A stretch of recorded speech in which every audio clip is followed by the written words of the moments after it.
Nagsisimula ang anime sa isang lalaking nagngangalang Kelvin, nakakagising lang sa isang bagong mundo.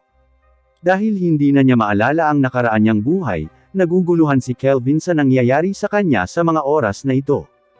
Sa oras na iyon, lumilitaw ang isang icon ng menu, tulad ng sa isang laro sa harap niya. Sa screen, may nakasulat na Welcome to Another World. Agad niyang pinindot ang start button sa screen nang walang pag-aalinlangan. Biglang may lumabas na boses ng babae mula sa menu at tinatanggap siya sa mundo ng isekai. Sinabi ng babae na si Kelvin ay kasalukuyang reincarnated sa isang fantasy world na puno ng magic at mga espada. Nawala na pala ni Kelvin ang kanyang mga alaala noong nasa dati niyang mundo. Ang menu ay nagpapakita rin ng stats ni Kelvin at nagpapakita na siya ay may medyo mataas na antas ng summoner. Nang malaman ito, nakaramdam ng saya si Kelvin at pinuri ang sarili. Naisip niya na siya ay isang mahusay na profesional na manlalaro noon. Iminungkahi ng babae na pumunta siya sa isang kalapit na bayan upang magparehistro bilang isang adventurer sa lokal na guild. Habang naglalakad sa gitna ng kagubatan, nagsimulang magtaka si Kelvin kung bakit laging sinusundan siya ng menu. Ang boses pala ng babae mula sa game menu ay boses ng reincarnation goddess na si Melfina.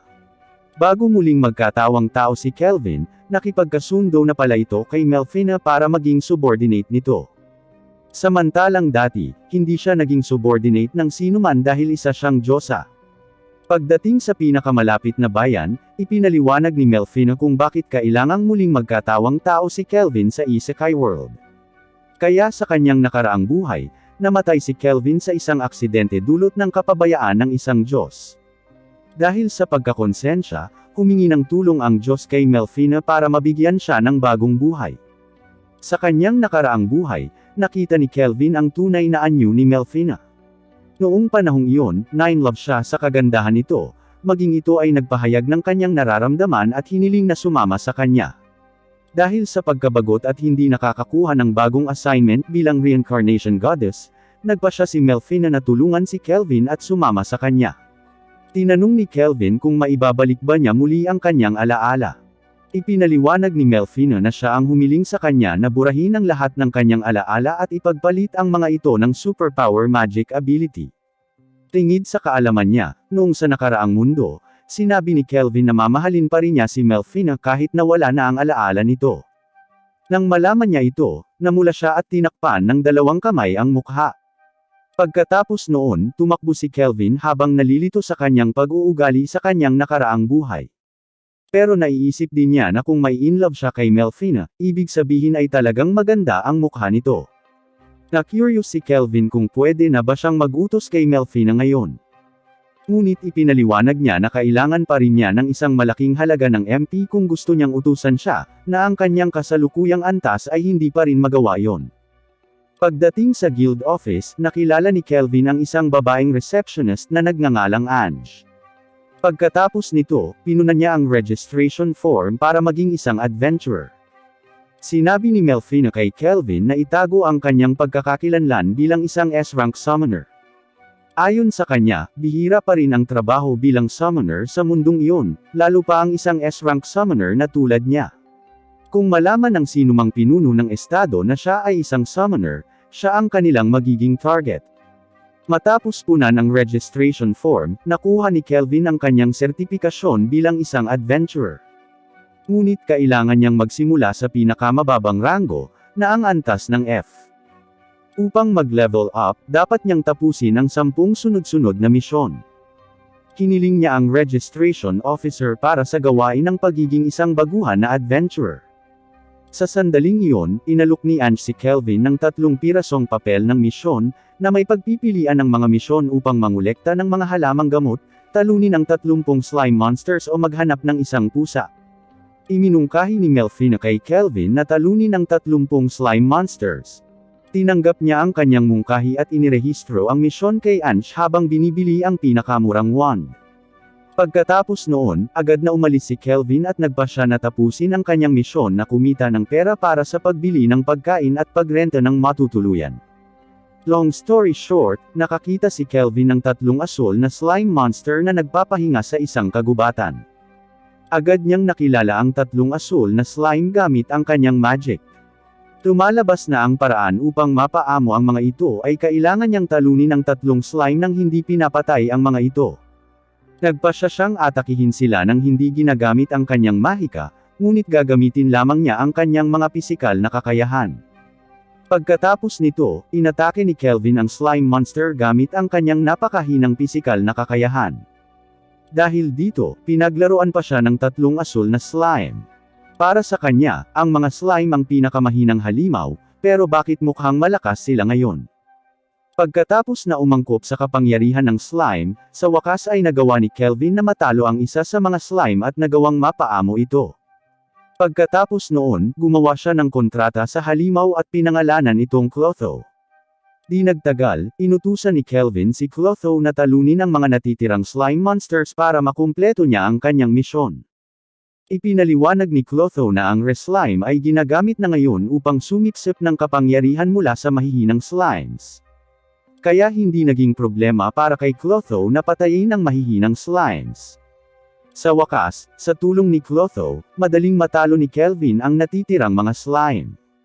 Nagulat si Kelvin nang makitang tumaas ang lakas at bilis ni Clotho.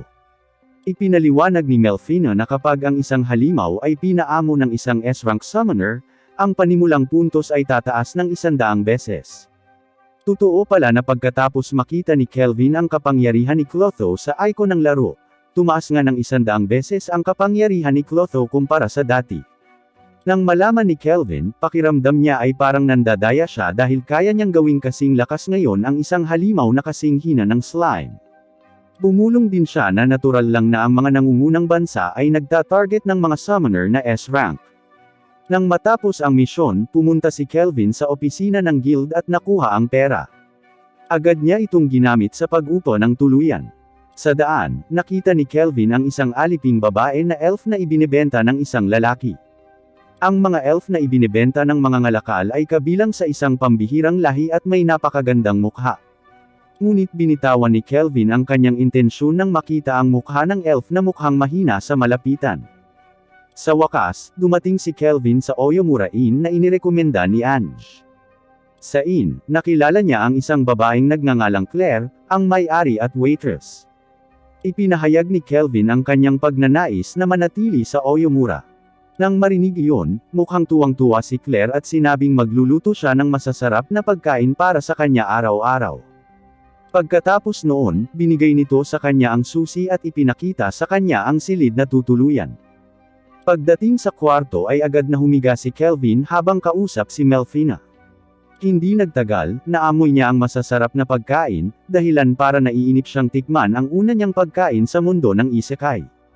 Sabay tawag ni Claire kay Kelvin para kumain ng lutong pagkain. Kinabukasan, sinimulan ni Kelvin ang kanyang bagong pakikipagsapalaran kasama sina Clotho at Melfina. Nanghuhuli sila ng mga halimaw at tinatalo ang mga ito para tumaas ang kanyang antas. Sa hapon, pinagbuti ni Kelvin ang kanyang kakayahan sa pagtatago upang itago ang kanyang pagkakakilanlan bilang isang S-rank summoner. Pagkatapos noon, bumalik siya sa opisina ng guild para magsumite ng ebidensya na matagumpay ang kanyang misyon. Sa pagkakaalam nito, pinuri siya ni Ange dahil ito ang unang pagkakataon na nakakita siya ng isang baguhan na kalahok na kayang mag-level up ng ganito kabilis nang hindi bumubuo ng grupo. Actually, hindi talaga bumuo ng grupo si Kelvin dahil natatakot siyang matuklasan ng iba ang kanyang identity. Tsaka may Clotho na siyang tutulong sa kanya kaya hindi na niya kailangan ng grupo sa ngayon. Hindi na mamalayan, narinig na pala ng ibang adventurers ang usapan nina Kelvin at Ange. Nagulat din pala sila nang malaman na may isang baguhang adventurer na mabilis mag-level up. Inisip pa nila si Kelvin ay isang salamangkero ng palasyo na nakabalat kayo bilang isang baguhan. Pero walang pakialam si Kelvin sa mga komento ng ibang tao tungkol sa kanya, balak pa niyang hilingin si Ange para sa susunod na misyon para mabilis siyang mag-level up. Di nagtagal, dumating ang isang lalaking adventurer na nagngangalang Cashel, na nagpayo kay Kelvin na gawin ang isang misyon upang lipulin ang mga Black Spirit Knight. Bilang karagdagan, binati siya ni Cashel sa tagumpay sa pagsulong sa E-rank. Pagkatapos nito, inanyayahan ni Cashel si Kelvin na sumali sa kanyang grupo, upang talunin ang Black Spirit Knight. Nang marinig ito, lihim na nagkomento ang iba pang mga adventurer na si Cashel ay isang mapagmataas na adventurer, madalas rin niyang binubuli ang mga bagong adventurer. Bukod dito, sinubukan ni Ange na pigilan si Kelvin dahil, ayon sa kanya, masyadong mabigat ang misyon para sa kanya, nakaka-advance pa lang sa E-rank. Tinanggihan ni Kelvin ang offer ni Cashel sa palakaibigan na pag-uugali dahil hindi pa rin niya kailangan ng grupo. Pagkatapos noon, sinubukan ni Kelvin na i-identify ang kapangyarihan ni Cashel sa pamamagitan ng kanyang magic power. Nakita niyang ang lakas ni Cashel ay kapantay ni Clotho. Ngunit ang ikinagulat ni Kelvin ay ang titulo ni Cashel bilang isang assassin, kahit na ang kanyang katayuan ay isang ordinaryong eskrimador lamang.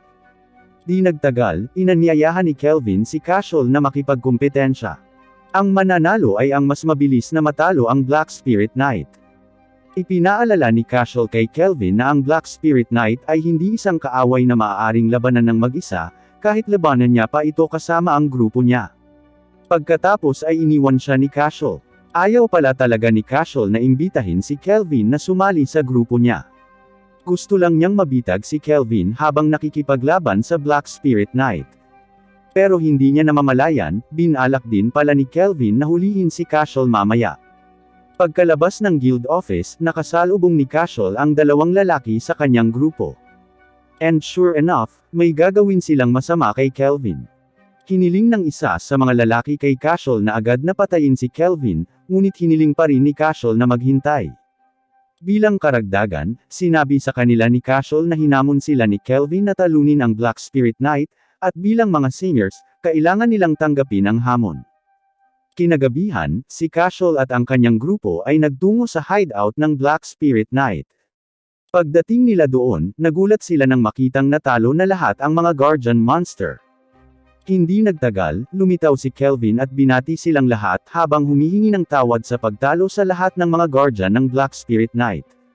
Ipinaalam din niya sa kanila na tila ang Black Spirit Knight ang nasa likod ng pintong iyon.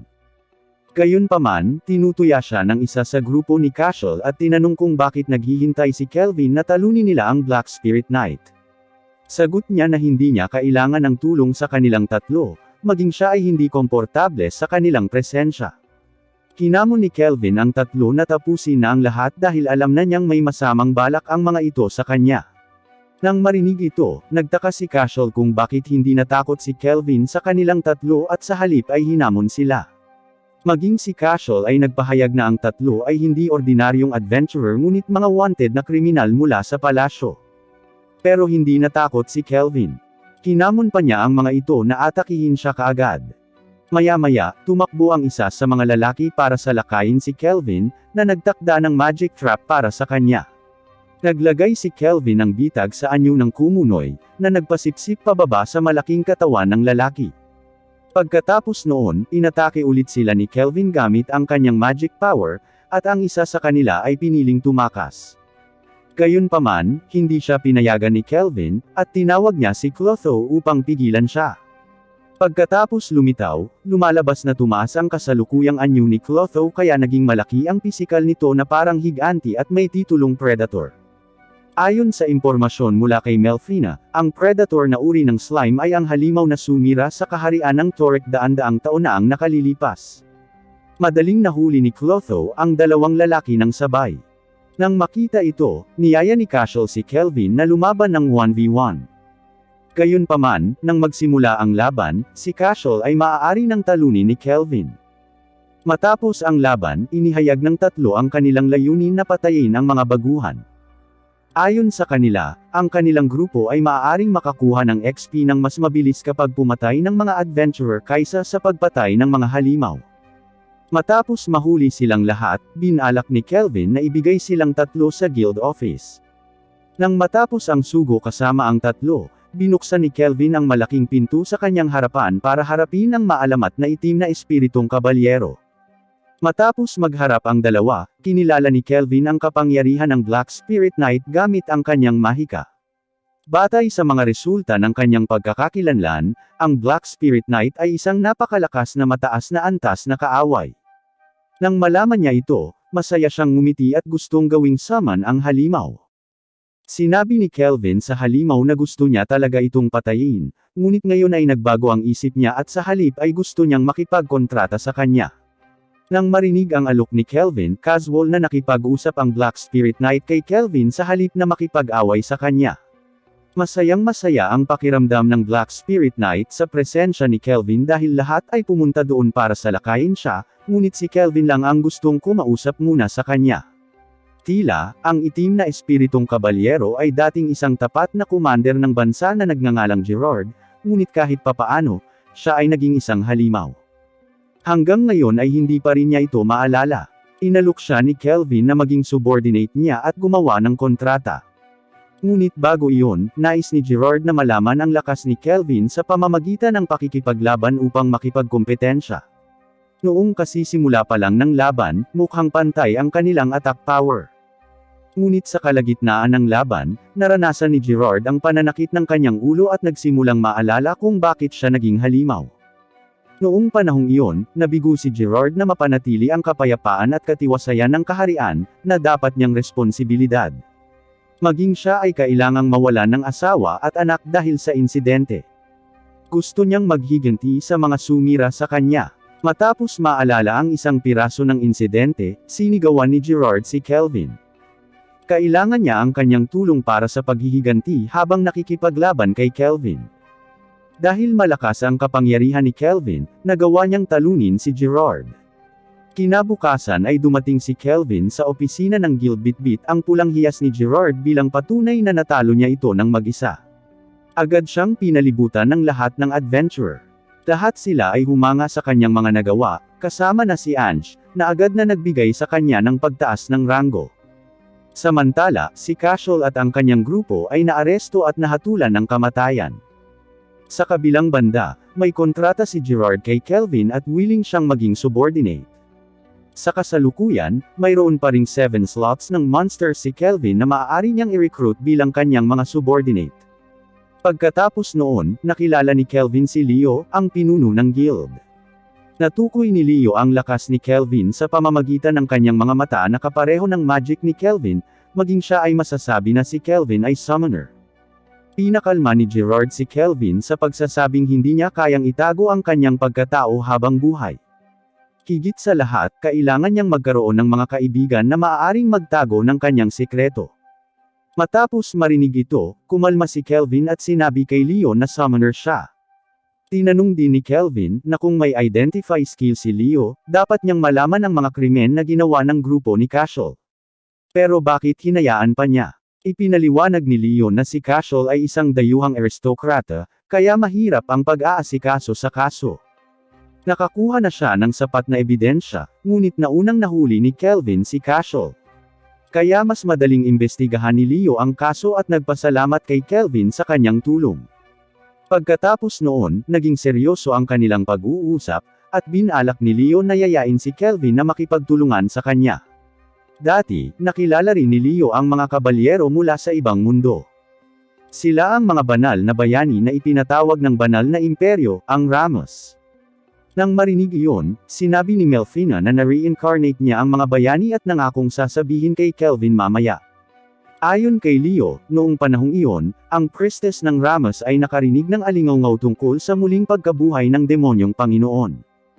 Dahil dito, nagiging mas agresibo at mas malakas ang ilang halimaw sa iba't ibang bahagi ng mundo, kabilang si Gerard.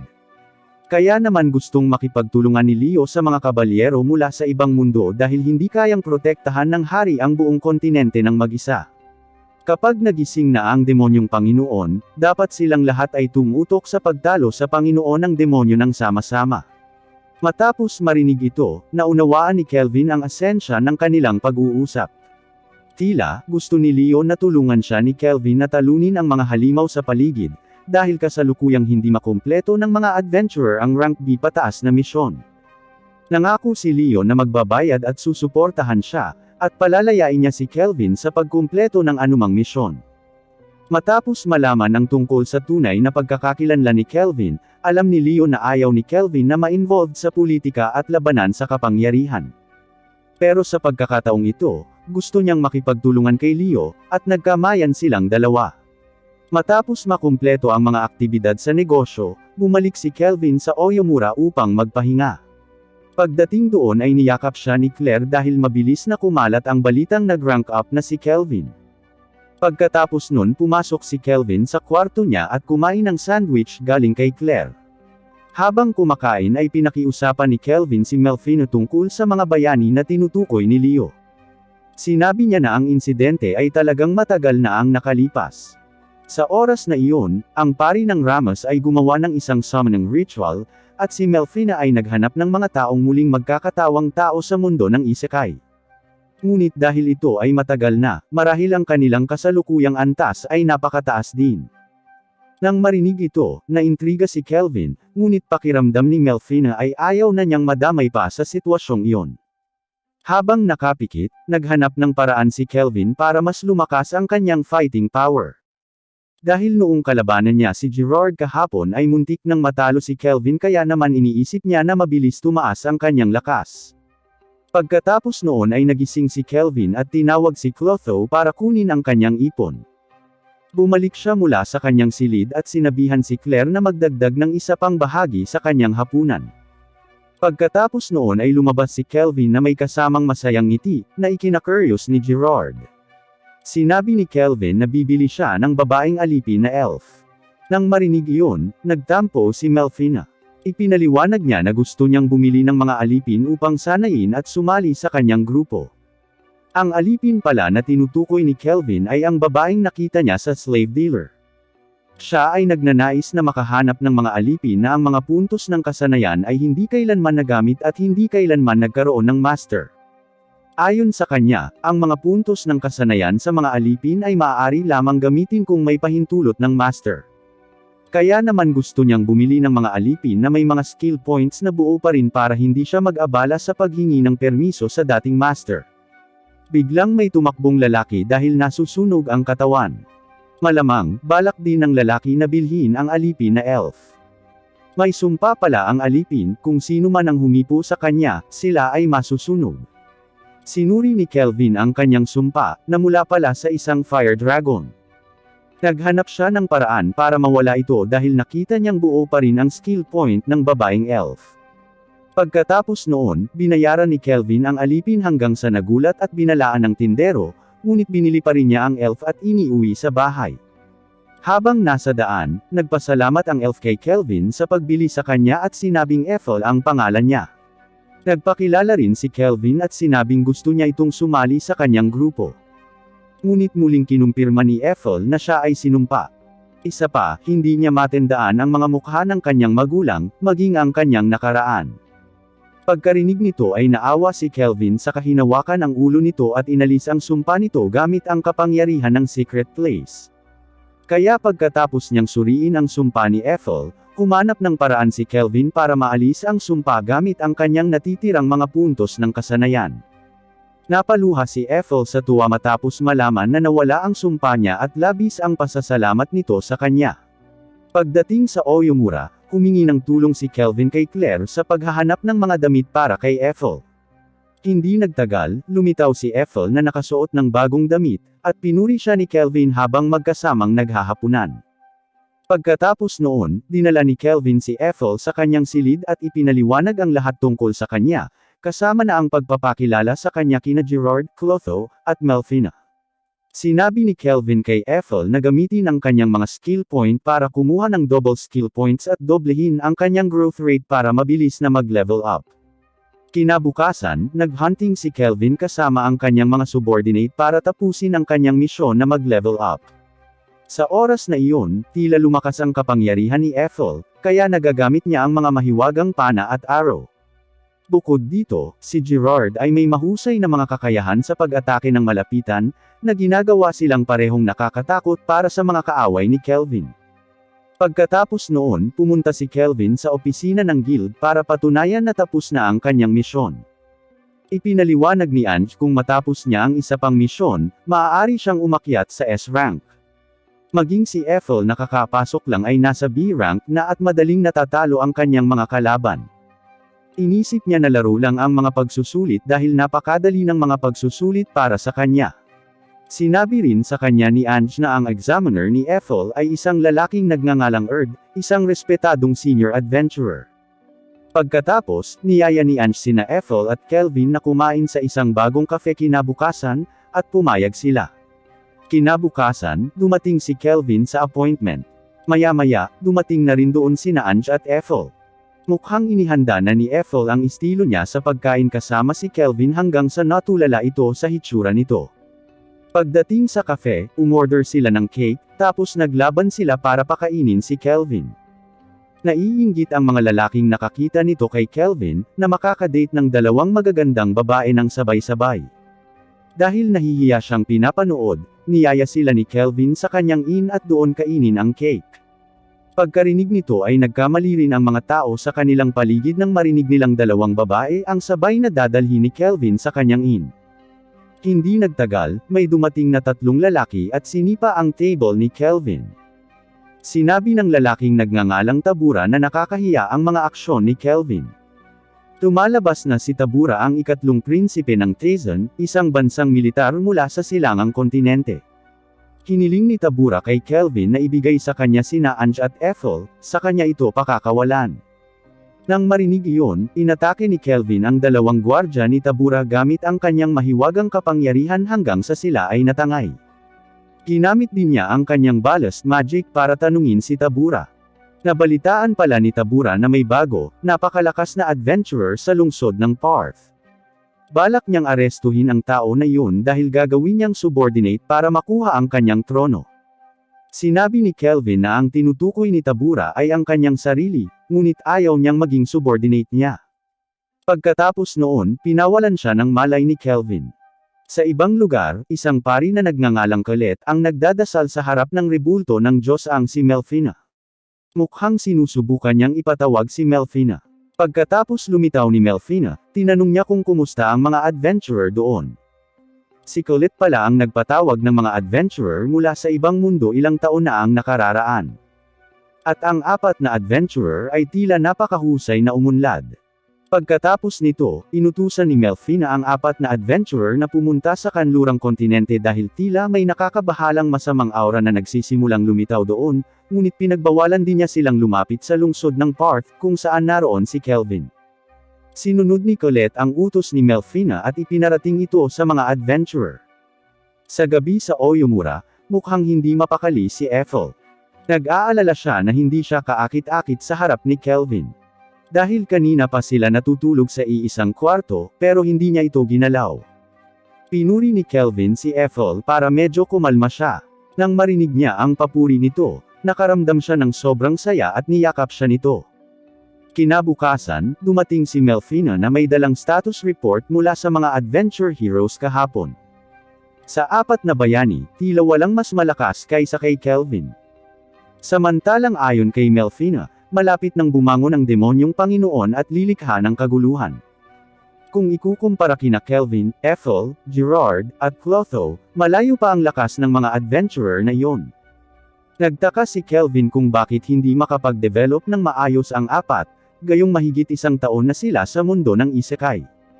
Habang ang bagong si Kelvin ay maaari nang gumawa ng ilang mga magic tool sa kanyang sarili, nagbigay rin siya ng malakas na sandata kina Gerard at Ethel. Bigla namang tinawag ni Leo si Kelvin para salubungin siya sa kwarto niya. Ipinaalam niya na may appearance ng isang demonyong naselyuhan sa isang dungeon, ngunit hindi pa rin alam ang kapangyarihan ng demonyo. May posibilidad na ang misyon ni Kelvin sa pagkakataong ito ay may antas ng kahirapan na katumbas ng mga S-rank na adventurer. Ayon kay Melfina, gaano man kahina ang isang demonyo, ang kanilang lakas ay kapantay ng mga B-rank adventurers. Noong una, ayaw tanggapin ni Kelvin ang misyon, ngunit pilit na hinihikayat siya ni Leo sa pamamagitan ng pagtalakay sa pangyayari ng sila ni Tabura ay nasangkot sa isang insidente. Dahil dito, pumayag si Kelvin na tanggapin ang alok ni Leo. Pagdating sa nasabing dungeon, sumugod si Kelvin at ang kanyang mga subordinate sa kinaroroonan ng demonyo. Ngunit sa dungeon, wala silang nakitang halimaw o demonyong humaharang sa kanila. Ilang sandali pa, nakarating sila sa isang silid na puno ng mga bungo at nakita nila ang figure ng isang demonyong babae na nagngangalang Sera, na nakagapos at nanghihina. Biglang sumalubong sa kanilang pagdating ang isang demonyong lalaki na nagngangalang Victor. Si Victor pala ay ang demonyo na naggapos kay Sera, ang anak ng isang demonyong hari na nagngangalang Gustav. Si Victor ay bodyguard ni Sarah, ngunit ginagawa niya ito upang maging isang panginoon ng demonyo. May kakayahan siyang kopyahin ang kapangyarihan ng taong kinakain niya. Matapos ang pagiging bodyguard ni Sarah sa mahabang panahon, oras na para kainin siya ni Victor. Siyempre, hindi hahayaan ni Kelvin na mangyari iyon. Haharapin niya si Victor, na isang predator na S-rank na demonyo. Mukhang excited si Kelvin na harapin si Victor, ang top class na demonyo. Ito ang unang pagkakataon na nakakuha si Kelvin ng isang kaaway na may kapangyarihan na higit sa kanya. Bilang pambungad, inutusan ni Victor ang kanyang mga tauhan na harapin sina Kelvin at Gerard. Agad silang pumunta sa harap para tapusin ang mga demonyo ni Victor. Nang makita ang kombinasyon ni Kelvin at Gerard, lubos na namangha si Victor. Matapos talunin ni Kelvin at Gerard ang lahat ng kanyang mga nasasakupan, hinampas ni Victor ang sahig hanggang sa nagbuga ito ng usok para mablock nito ang kanilang paningin. Pagkatapos, gumawa si Victor ng isang gumagalaw na pag-atake mula sa lupa. Pero mukhang alam na ni Kelvin ang lakas ni Victor kaya nanatili siyang nakabantay habang nakatingin sa sahig. Hinarang ni Gerard ang atake ni Victor, habang hinarap ni Kelvin ang nakabukang braso ni Victor at inatake ito. Ang pag-atake ni Gerard ay tila kaya niyang tamaan ng husto si Victor, ngunit ang pag-atake ay walang kahulugan sa kanya. Dahil ang mga pisikal na pag-atake ay hindi gumagana laban kay Victor, ipinatawag ni Kelvin si Clotho upang makisali sa labanan. Sinubukan ni Kelvin na gamitin ang kanyang magic power laban kay Victor at nagawa niyang itali ang kanyang mga kamay. Ngunit hindi nagtagal ang pag-atake at sinira ni Victor. Kasabay nito ang pagbuhos ng magic power ni Kelvin sa espada ni Gerard at agad na tumakbo papunta kay Victor. Sa kabilang banda, si Kelvin ay nagbigay ng concealment magic kay Ethel para atakehin si Victor gamit ang kanyang magic arrow mula sa likuran. Pero nakayanan ni Victor ang atake ni Ethel hanggang sa naging bato ang kamay nito. Nang makita ang pagkakataon, nilaslas ni Gerard ang kaliwang braso ni Victor. Nakaramdam ng pagkagipit, binago ni Victor ang kanyang anyo sa kanyang pinakamalakas na anyo. Pagkatapos nito, inutusan ni Kelvin ang lahat ng kanyang mga subordinate na sabay-sabay na umatake kay Victor. Sa kalaunan, sa isang barrage ng pinagsamang pag-atake, si Victor ay natalo at tumalbog sa mga pader ng dungeon. Dahil dito, halos matamaan ang katawan ni Sarah sa mga guho ng dungeon. Ngunit mabilis na nailigtas siya ni Victor. Nang makita ito, napagtanto ni Kelvin na walang balak si Victor na kainin si Sarah. Nagsisinungaling lang pala siya dahil gusto niyang makita ang buong kapangyarihan ni Kelvin. Sa loob ng daan-daang taon, si Victor pa rin ang pinakamatapat na subordinate ni Gustav, na palaging nakatalaga sa pagsasanay at pag-aalaga kay Sarah. Ginawa niya ito ng may kasiyahan at puno ng responsibilidad. Sa ngayon, si Sarah ay naninirahan ng hiwalay kay Gustav dahil itinago niya ang kinaroroonan ni Sarah at inilagay siya sa isang lihim na kastilyo. Ginawa niya ito para hindi gamitin ng kanyang mga kaaway si Sarah para labanan siya dahil siya ang kahinaan ni Gustav. Hanggang isang araw, sinalakay ng mga bayani ang kastilyo ni Gustav. Nang malaman ito, inutusan ni Gustav si Victor na protektahan si Sarah mula sa mga pag-atake ng mga bayani habang kaharap niya ang mga bayani. Dahil doon, sinelyuhan ni Gustav si Sarah ng isang sumpa na tao lamang ang magbubukas. Iniisip niya ang mga tao ang pinakamahinang lahi, kaya hanggat hindi bayani ang nagbukas ng sumpa niya, ligtas si Sarah.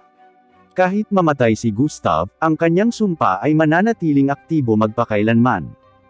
Matapos malaman ni Victor na si Kelvin ay summoner, hiniling niya kay Kelvin na imbitahan si Sarah na sumali sa kanyang grupo. Mukhang nagtiwala talaga si Victor sa kakayahan ni Kelvin. Mukhang aware din si Sarah at naririnig niya ang usapan nila. Pagkatapos mabuksan ang kanyang selyo, bubuksan niya ang kanyang mga mata. Pumayag dito si Kelvin, inalok din niya si Victor na maging subordinate niya, pero pakiramdam niya ay malapit na ang kanyang kamatayan, at gusto lang niyang maging subordinate ni Gustav. Matapos mamatay si Victor, pumunta si Kelvin sa altar kung saan ilalabas ni Sarah ang kanyang sumpa. Pagkagising ay napaiyak si Sarah na kanina pa nakakarinig sa usapan nila. Kinaplos lang ni Kelvin ang ulo ni Sarah para pakalmayan siya. Pagkatapos noon ay lumabas na silang lahat sa dungeon para salubungin si Erd na naghihintay sa kanila sa labas. Binuhat ni Kelvin si Sarah, na nasa anyo na ng tao dahil binigyan siya ni Gustav ng isang espesyal na bagay na nagpapahintulot sa kanya na mag-transform bilang isang tao. Pagkatapos noon, nagbigay ng item si Ethel bilang patunay na natalo na nila ang mga top-tier na demonyo sa dungeon. Nagplano silang bumalik sa inn para magpahinga. Sa kabilang banda, nakapag-level up si Gerard dahil mas maaga siyang nanalo sa laban at gustong mabilis na mag-evolve habang tumataas ang kanyang status. Pagkaalis ni Erd, gumawa ng revolusyon si Gerard hanggang sa naging mas maangas ang kanyang baluti at kalasag. Ipinakita niya ito sa harap nilang lahat. Nang makita ang gawin ni Gerard ay tinawanan siya nina Ethel at Clotho. Maya-maya, nakita ni Kelvin na nagising na si Sarah at mukhang kalmado. Sinabi niya na hindi niya kailangang mag-alala tungkol sa kanyang pagbabalat kayo at dinala siya sa bayan. Natakot si Sarah dahil hindi pa siya nakakalabas nang wala si Victor. Gayunpaman, sinubukan siyang hikayatin nina Ethel at Gerard na sumama sa kanila.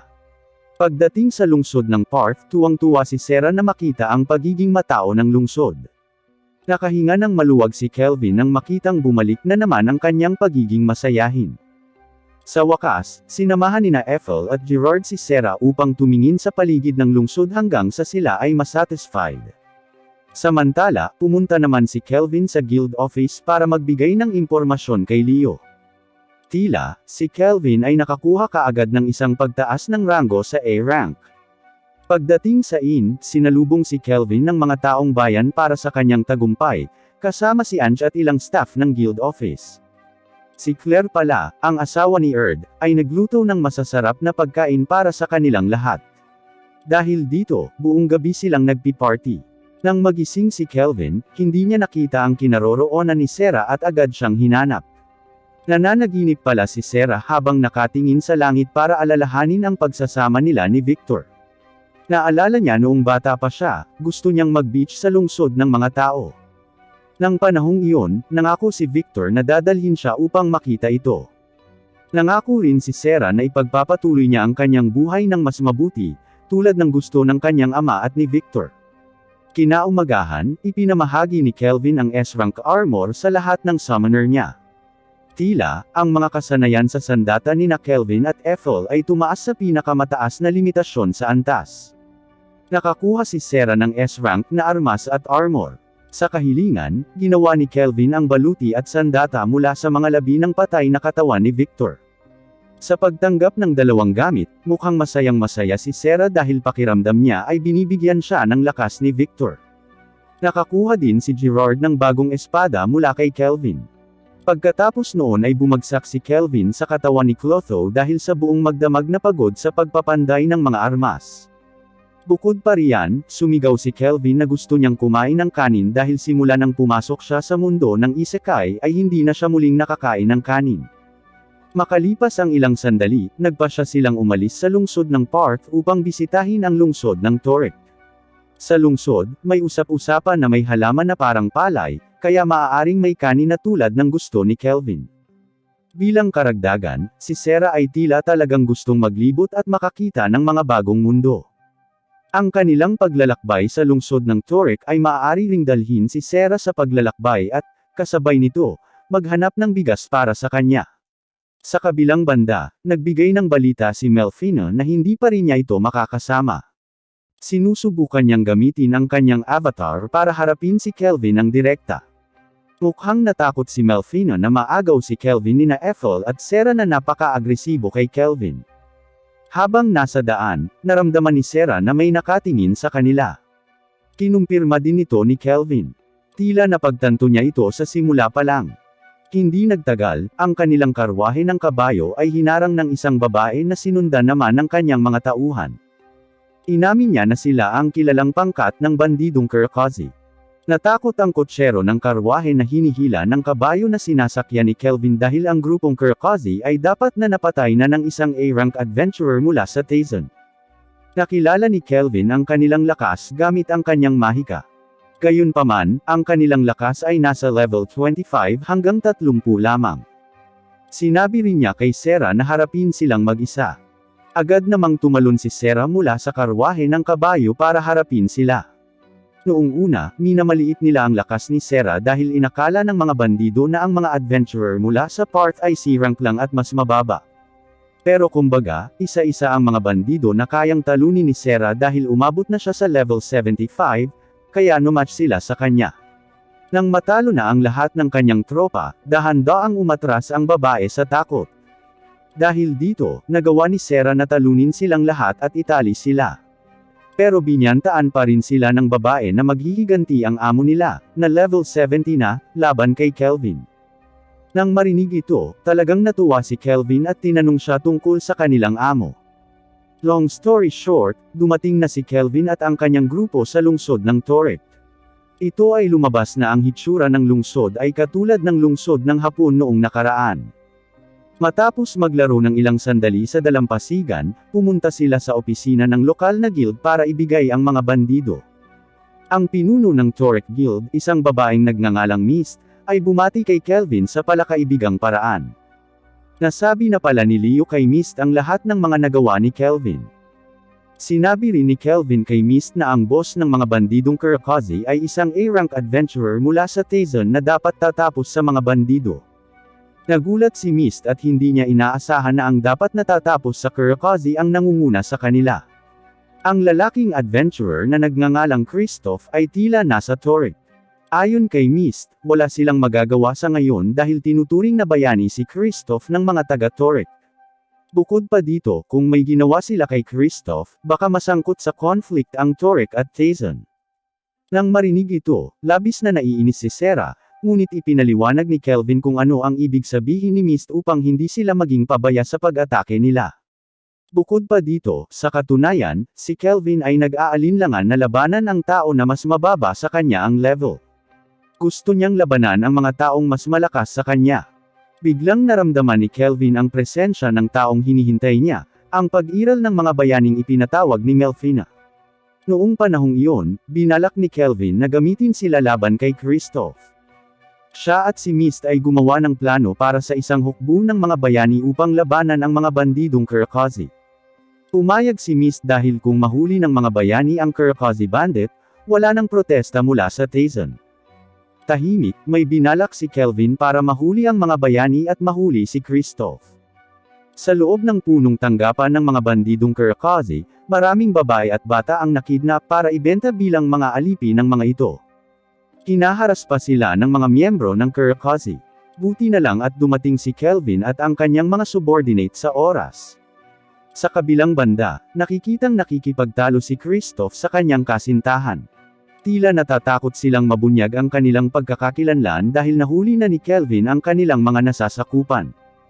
Biglang pumasok si Kelvin sa kwarto para hamunin sila. Agad niyang inatake si Christoph nang mag-isa habang sina Sarah at Gerard ay humarap sa dalawa niyang kaibigan.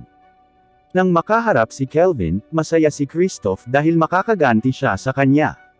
Nang marinig iyon, tumawa na lang ng masama si Kelvin dahil napagtanto niyang malayo pa sa kanya ang lakas ni Christoph. Sa kabilang banda, ang mga bayani, na pinamumunuan ng isang lalaking nagngangalang Toya, ay pumapasok sa base ng Kurakazi. Si Toya, na hindi makita ang appearance ng isang kaaway, ay humiling sa isang babae na nagngangalang Setsuno upang makita ang presensya ng kaaway. Naramdaman niya na maraming tao ang nagkukumpulan sa harap ng base. Pagkatapos noon ay pumunta na sila sa kwartong tinutukoy ni Setsuno. Pagpasok sa silid, hinarap sila ni Clotho, na naging isang higanteng halimaw. Noong una, nalilito sila kung bakit maaaring nasa Kurakazi Bandit Base ang slime monster. Ngunit matapos makita ang ilang bilanggo doon, sinubukan ni Toya na salakayin si Clotho. Gayunpaman, ipinagbawal ng batang tinulungan ni Kelvin si Toya na salakayin si Clotho. Matapos malaman na si Toya at ang kanyang grupo ay mga bayani, agad na nakaramdam ng saya ang mga bilanggo. Sinabi nila sa kanila na mayroong isang grupo ng mga adventurer na nagligtas sa kanila at, kasabay nito, hiniling kay Toya na tulungan ang grupo na labanan ang maraming mga bandido sa base. Dahil dito, tumakbo si Toya at ang kanyang grupo sa loob para sundin ang kahilingan ng mga bilanggo. Pagdating nila doon ay nakita nilang wala nang malay si Christoph at ang kanyang mga kaibigan. Gayunpaman, inakala ni Toya na sila ang mga adventurer na nagligtas sa mga bilanggo kanina. Ngunit lumalabas, yun pala talaga ang plano ni Kelvin. Plano ni Kelvin na linlangin si Toya at ang kanyang grupo upang makalaban ang mga bayani sa pamamagitan ng pagpapanggap bilang grupo ng Kirkazi. Makikita sa eksena si Kelvin, na pinagtatawanan ang apat na bayani mula sa mundo ng mga tao. Tila hindi nila namamalaya na ang nasa harapan nila ay hindi ang kontrabida na hinahanap nila.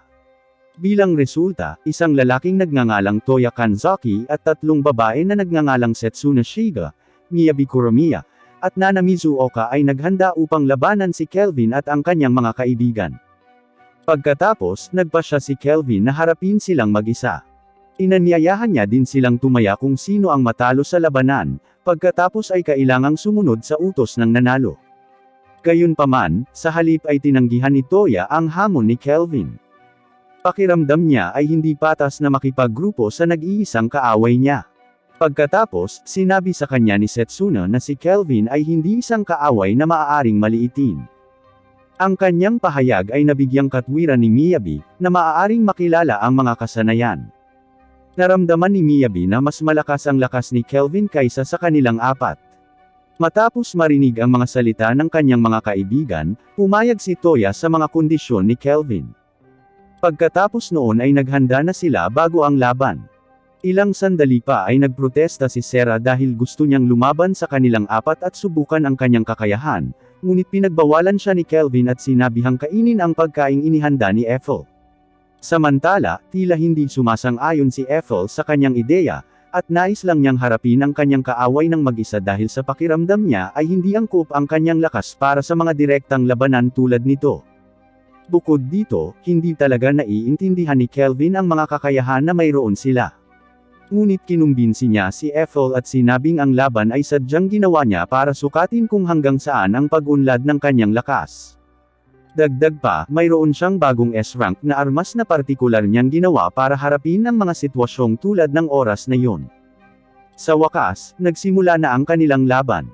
Ipinatawag ng apat na bayani sa lupa ang kani-kanilang mga proteksyon na espiritu, at ang mga espiritu ay gumana upang protektahan sila mula sa mga pag-atake ng mahika ng kaaway.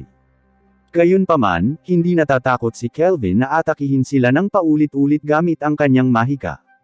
Nagulat si Setsuna sa kanyang lakas dahil kadalasang direktang umaatake ang mga salamangkero sa mga kalaban, tulad ng mga Sword Knight. At lumalabas na layunin ni Kelvin na gamitin ang kanyang bagong sandata para salakayin si Miyabi. Ang sandata mula sa katawan ni Victor ay lumalabas na maaaring kopyahin ang mga kasanayan ng kaaway. Lumalabas na kayang kopyahin ni Kelvin ang maximum na 2 kakayahan ng kaaway gamit ang sandata na ito, at nakopya niya ang mga kasanayan ni Sera. Si Toya, na natarante nang makita ang kalagayan ni Miyabi, ay humiling sa kanyang 2 kaibigan na pagalingin at protektahan siya habang siya ay humarap kay Kelvin. Nang makita ang katapangan ni Toya, kinutya siya ni Kelvin dahil masyadong padalos-dalos ang desisyon niya, at itinuring niyang hindi niya kayang husgahan ang lakas ng kalaban. Ngunit mukhang may kumpiyansa si Toya sa kanyang husay sa espada at pakikipaglaban ng malapitan. Kahit na hanggat maaari, pinipigilan niya si Kelvin na tanggalin ang kanyang mga magic weapons. Si Kelvin, na hindi kayang lumaban ng malapitan, ay nailalabas pa ang kanyang mahusay na skill sa malapitan. Isa pala itong skill na kinopya niya kay Sera. Kahit si Setsuna, na tumulong kay Toya, ay hindi siya kayang talunin. Nag-alala si Nana sa kalagayan ni Toya at nilapitan siya para pagalingin ito, ngunit tumanggi siya dahil pakiramdam niya ay hindi niya kailangan ng tulong mula sa kanya. Nang makita si Toya, na masyadong mayabang, ay nagalit si Setsuna at sinampal siya. Tila hindi niya kailangan ng tulong mula sa kanyang mga kaibigan at kaya niyang lutasin ang lahat ng kanyang sarili. Nais ni Setsuna na balaan si Toya na magiging mas malakas siya kung gagawin nila ang lahat ng magkasama. Hindi niya gustong tiisin ito ni Toya ng mag-isa, at sina Nana at Miyabi ay sumang-ayon sa kanyang mga salita.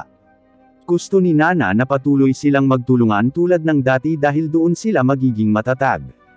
Sa wakas, salamat sa mga salita ng kanyang mga kaibigan, nagising si Toya at muling nasa sabik na harapin si Kelvin. Pagkatapos noon, inatake nila si Kelvin gamit ang kapangyarihan ng kanilang magic combo, at siguradong matatabunan siya nito, ngunit nakaligtas pa rin siya. Pagkatapos nito, nagbigay si Kelvin ng mga tip at komento tungkol sa kanilang mga kahinaan sa kasanayan. Nagulat si Toya kay Kelvin, bakit may kaaway na magbibigay sa kanila ng mga constructive suggestions. Pagkatapos ay nagpatuloy ang laban, at silang apat ay naghagis ng kanilang pinakadakilang kasanayan sa mahika. Bilang resulta, maaari nilang mahuli si Kelvin at pagkatapos ay gawin itong walang magawa. Pagkatapos, tinukso at inalok siya ni Sarah ng tulong, ngunit sinagot niya ito na ito ay simula pa lamang. Di nagtagal, tinawag ni Kelvin ang ilang halimaw ng golem upang mapaglabanan ang kanilang mga pag-atake. Ginamit niya ang mga kasanayan na kinopya niya mula kay Miyabi kanina upang lumikha ng bagong magic sa oras na yun. Gumawa siya ng bagong magic spell para palayain ang sarili mula sa kanilang apat. Si Nana, na napagtanto ito, ay inutusan si Setsuna na salakayin siya at itigil ang kanyang mahika. Sa kasamaang palad, huli na si Setsuna. Nagawa na pala ni Kelvin na ilabas ang kanilang mahika sa kanyang katawan. Bukod pa riyan, pagod na siya sa pakikipaglaro sa mga ito, at sa sobrang bilis, madali niyang napatumba ang mga ito. Pagkatapos ay gumanti siya kay Nana sa pamamagitan ng pag-trap sa likod nito ng malakas na binding magic. Si Toya, na nakita ang kanyang tatlong kaibigan na tinalo ni Kelvin, ay labis na nagalit. Hindi nagtagal, inatake siya ni Toya nang hindi nag-iisip, ngunit sa isang atake lang, maaaring maparalisa siya ni Kelvin hanggang sa mawalan ng malay. Ilang sandali pa, natauhan si Toya. Nakita niyang nasa kandungan ni Kelvin ang aliping babae na nakilala niya kanina. Si Toya, na hindi alam na nagpapanggap lamang na kriminal si Kelvin, ay sinubukang iligtas ang bata, ngunit sa halip ay pinagalitan siya nito. Hindi nagtagal, inamin ni Kelvin na sila ng kanyang mga kaibigan ay mga adventurer. Pagkatapos noon, humingi ng tawad si Toya sa hindi nila pagkakaunawaan.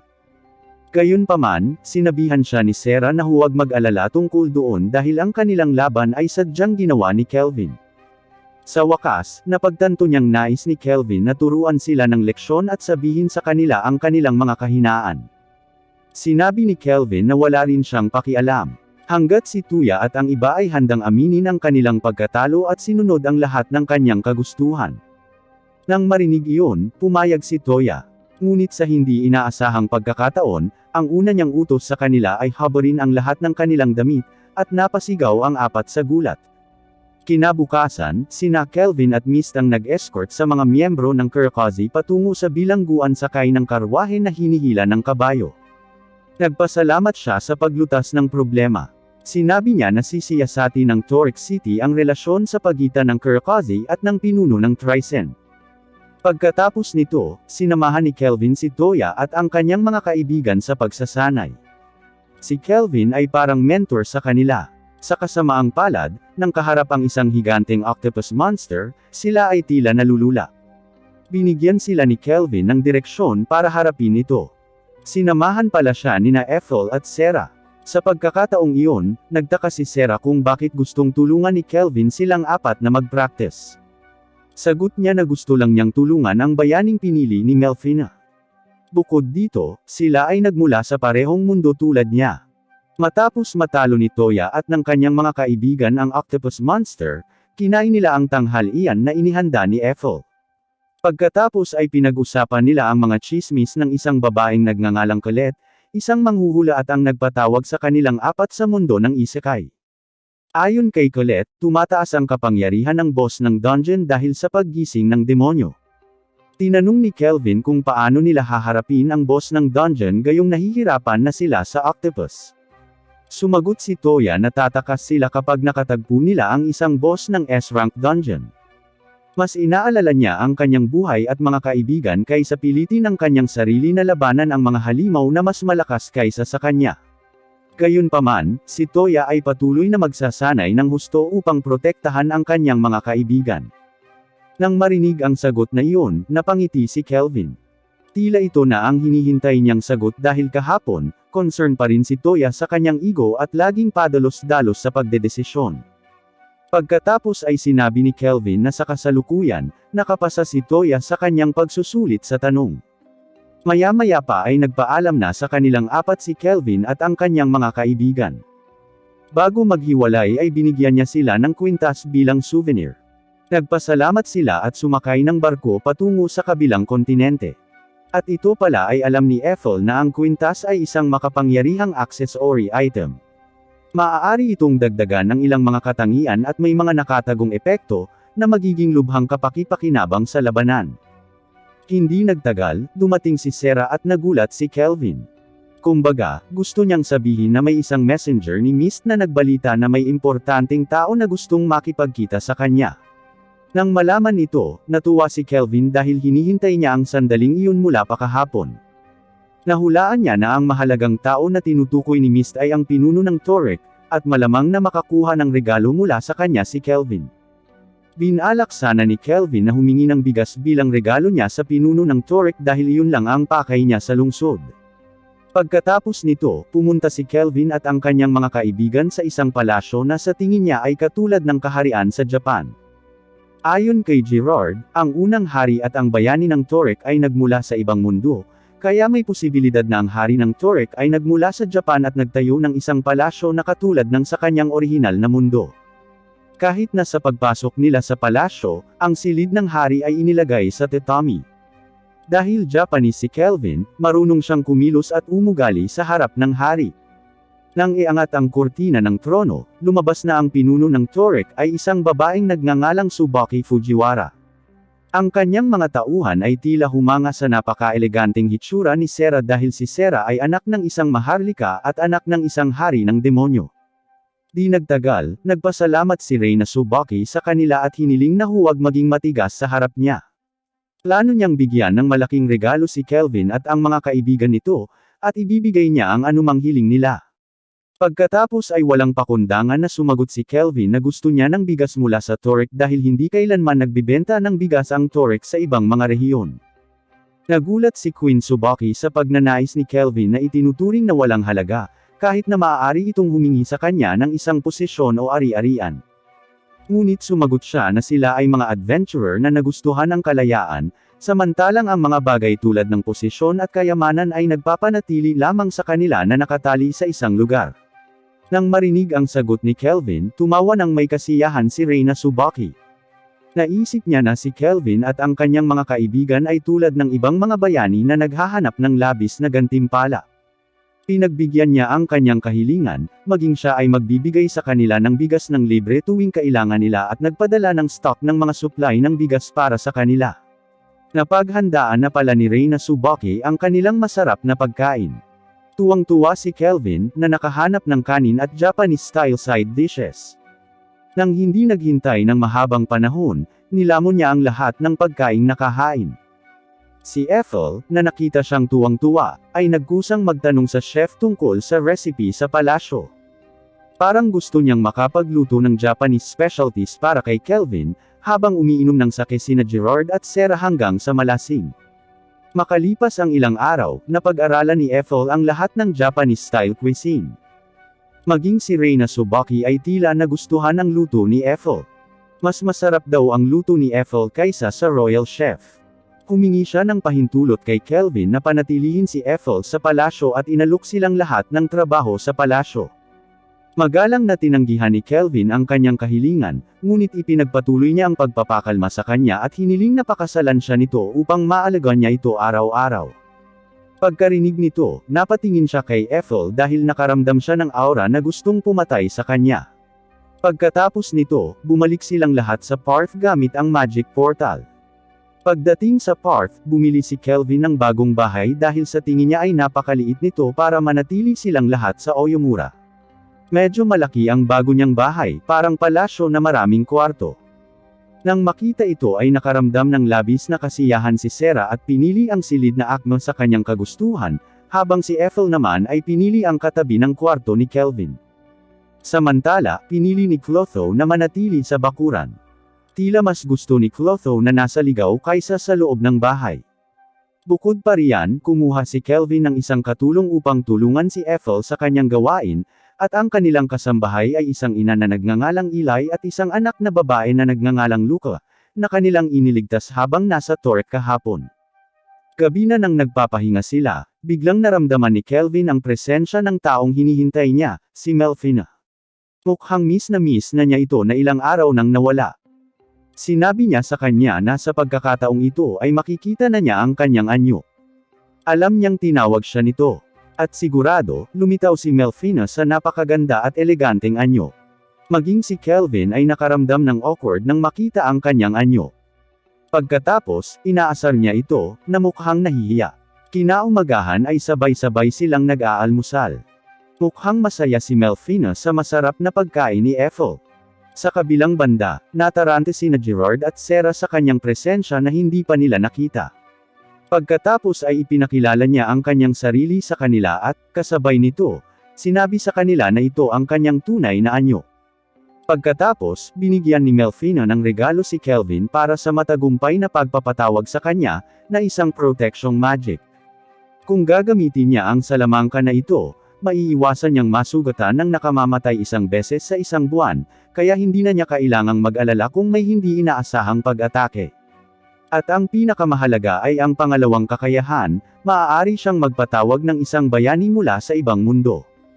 Maya-maya pa ay nakitang lumalaban si Melfina kay Sarah. Parang balanse ang lakas nilang dalawa. Tila, pareho silang tumataya na ang mananalo ay matutulog sa tabi ni Kelvin.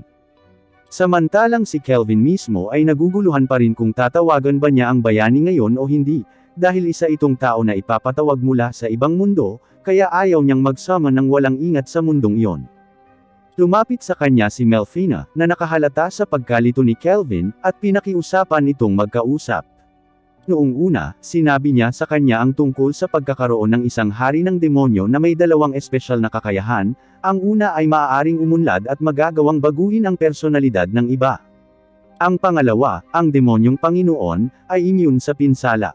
Pagkarinig nito ay nagulat si Kelvin.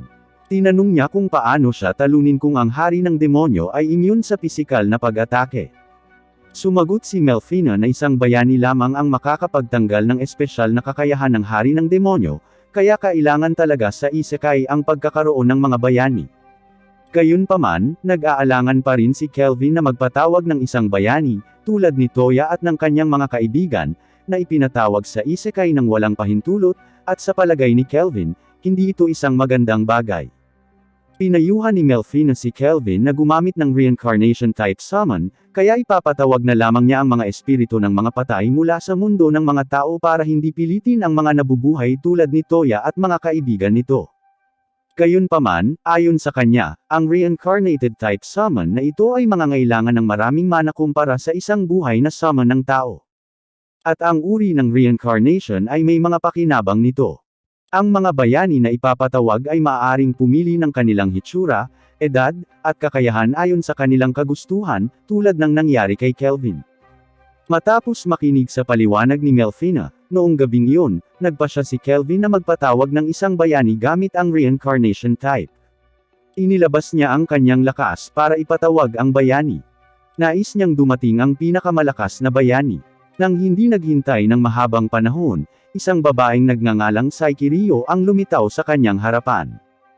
Napakasaya niya matapos malaman na siya ay muling nagkatawang tao sa mundo ng isekai. Umiyak siya at niyakap siya ngunit nakatulog, at biglang nakatulog din si Kelvin. Mukhang marami na siyang nagamit na mana para i-summon siya. Hating gabi ay biglang nagising si Rio mula sa kanyang pagtulog. Hindi pa rin siya makapaniwala na nakatira siya ngayon sa isekai. Tumakbo siya sa bakuran, at hindi nagtagal, lumitaw si Kelvin na sumalubong sa kanya. Humingi siya ng paumanhin kay Rio sa pagiging mapangahas at tinawag siya sa isekai nang hindi muna humihingi ng pag-aproba. Pero hindi ito pinansin ni Rio. Siya ay nagpapasalamat na mabuhay muli sa isang bagong mundo. Sa nakaraan na buhay pala ay may napakalubhang karamdaman si Rio kaya hindi na siya lumabas ng bahay dahil nakahiga lang siya sa kama. Ang kanyang pang-araw-araw na gawain ay pagbabasa lamang ng mga nobela ng pakikipagsapalaran, kaya't napakasaya niya sa kanyang kasalukuyang sitwasyon. Gumaan ang pakiramdam ni Kelvin nang marinig ang pahayag nito, sa kanya itinuring na nakababatang kapatid si Rio. Kinaumagahan ay nagising si Kelvin na napapaligiran ni Sarah, Melfina, at Luca, na natutulog sa kanyang kama. Matapos ang laban ni Melfina at Sarah ay nauwi sa tabla, nagpa siya silang matulog ng magkasama sa kanyang silid. Kinabukasan, dinala silang lahat ni Kelvin sa gitna ng kagubatan sa umaga upang manghuli ng mga halimaw, kabilang sina Luca, Eli, at Ryan. Gusto na pala niyang itaas ang level nila na mababa pa, pero dahil sa grupo sila manghuli, hindi na kailangan ni Luca, Eli, at Ryan ng kahit ano para makuha ang XP nila. Nakaupo lang sila habang pinapatay ni Sarah, Clotho, at Gerard ang mga halimaw. Nang marinig iyon, nakaramdam sila ng labis na kasiyahan at tinugis ang mga halimaw sa kagubatan. At sigurado, mabilis na tumaas ang antas ni Luca, Eli, at Ryan. Biglang naramdaman ni Ethel ang hangin ng isang mabagsik na halimaw sa kanilang paligid, na isa pala itong Shadow Wolf na halimaw. Sinadya ni Kelvin na gawing alaga niya ang halimaw na magiging kaibigan ni Ryan. Pagkatapos ay madali niyang pinatay ang Shadow Wolf at ginamit ito at nawala. Pagkatapos noon, tinawag ni Kelvin ang nakakatakot na Shadow Wolf at naging cute na lobo. Nang makita ito, tuwang-tuwa sina Ryan at Luca. Pareho nilang niyakap at hinimas ang Shadow Wolf. Maya-maya pa ay naramdaman ni Ethel ang presensya ng ibang tao sa kanilang lugar. Ang dumating pala ay si Erd at ang kanyang mga kaibigan. Gusto nilang tapusin ang Adventurer Rank Up test para umangat sa B rank. Labis na inggit ang grupo niya kay Kelvin na laging napapaligiran ng magagandang babae, samantalang sila ay nakikipagkaibigan lamang sa mga lalaking nakakainis ang mukha.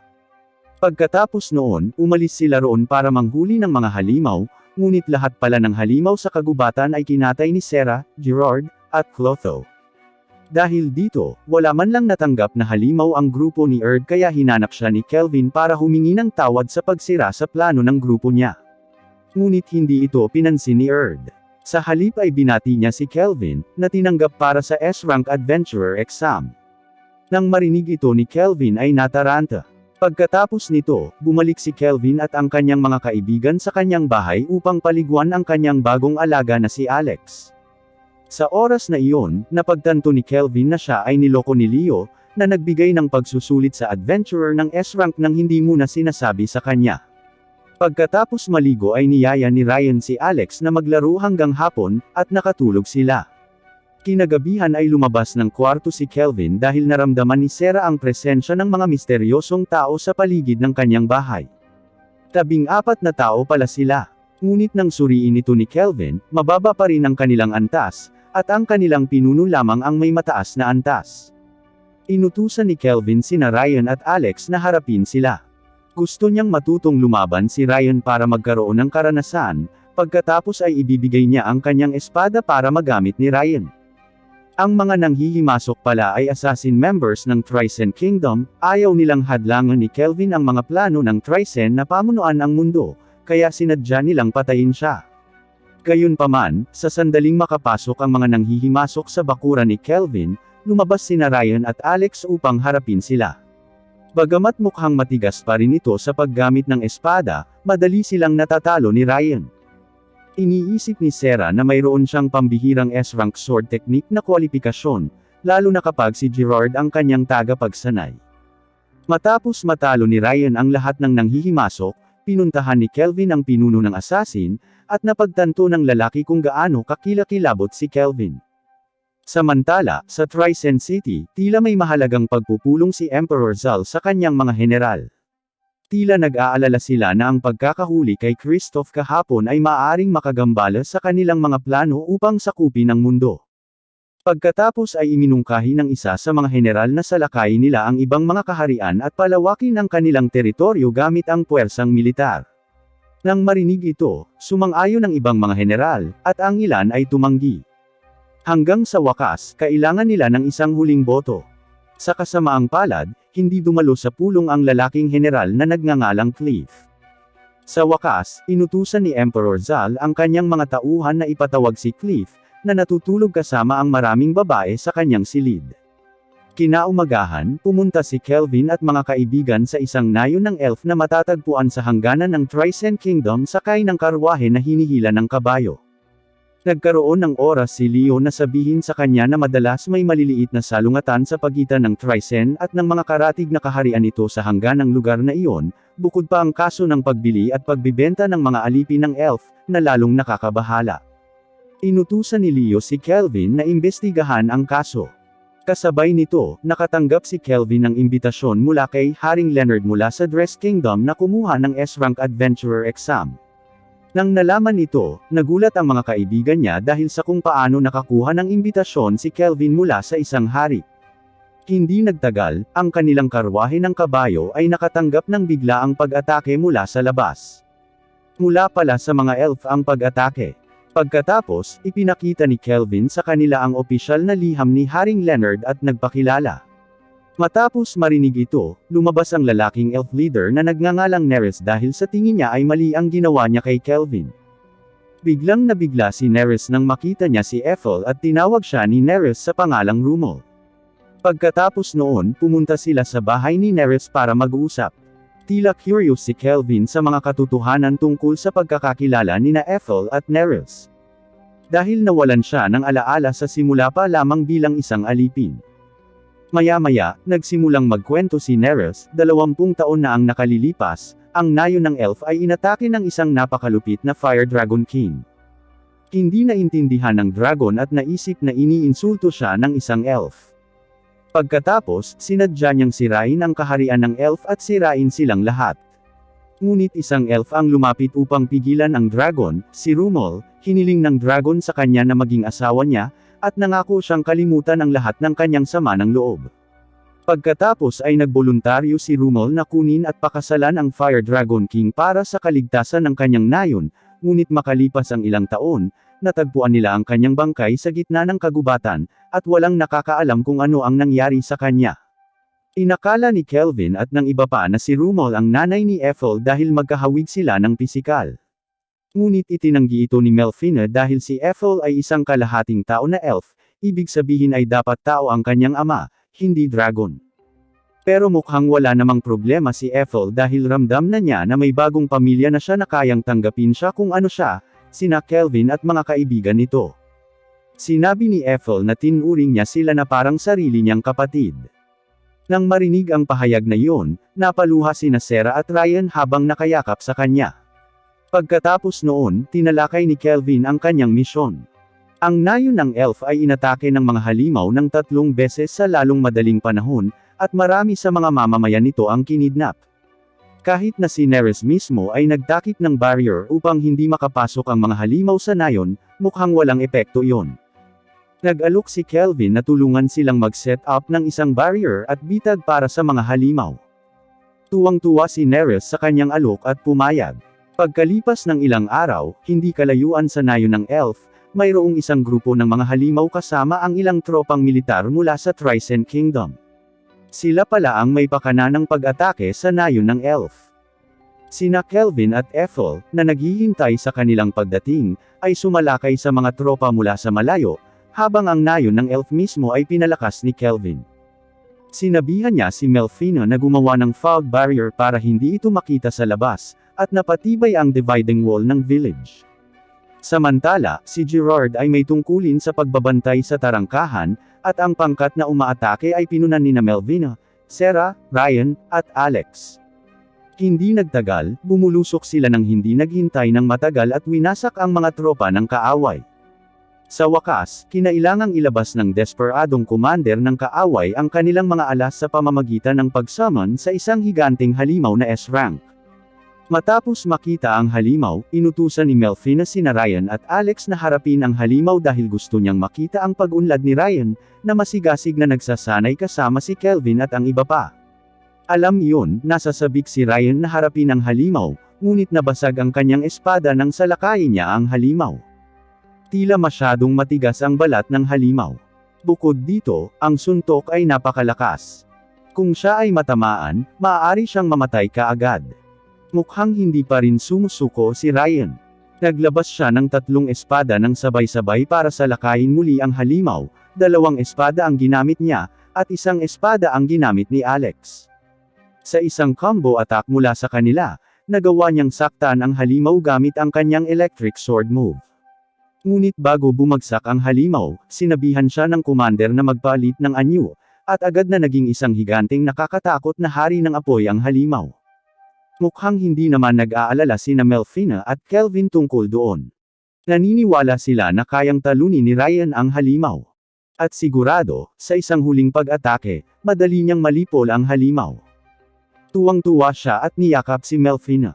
Samantala, sumulpat si General Cliff sa kinaroroonan nina Ethel at Kelvin at bigla silang inatake. Alam ni Kelvin na hindi ordinaryong tao si Cliff at napakalakas.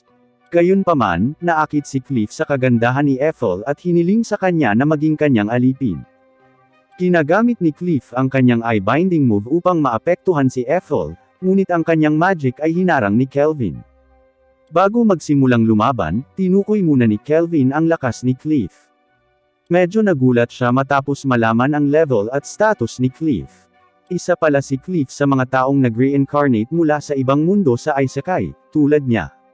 Maya-maya, inilabas ni Kelvin ang kanyang 4 na magic spears nang magsimula ang laban nila, at umatake kay Cliff. Pero nakayanan niya ang pag-atake ni Kelvin gamit ang malakas niyang protective barrier, kaya matindi ang laban.